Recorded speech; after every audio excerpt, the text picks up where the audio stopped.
Very active ang ating Korte Suprema last week.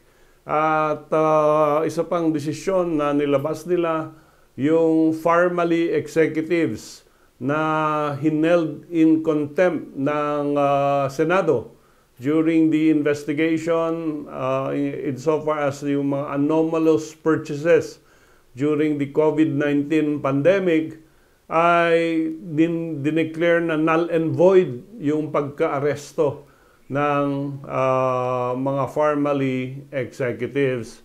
And although hindi nila tinanggi na may power of contempt ang ating Senado, no? Nakikita natin, napapanood natin, naririnig natin na left and right ngayon ang kinokontempt ng Senado, left and right ang kinokontempt ng Kongreso. Pero may warning ang ating Korte Suprema na basing on the decision in this formally executive's arrest by the Senado, sinasabi nilang huwag i-abuse yung power of contempt ng ating mga legislators.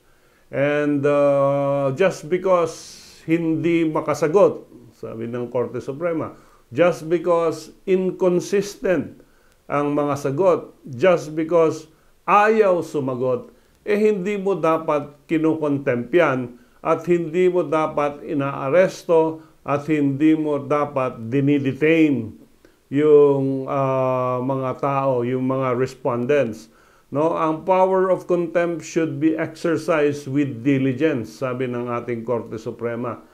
No, at you should treat witnesses doon sa investigations ng Senate with respect. And if they choose to invoke the right to remain silent, hindi mo pwedeng ipa-aresto at ipa-detain ang taong nag-i-invoke ng constitutional right na bawat Pilipino ay may karapatan.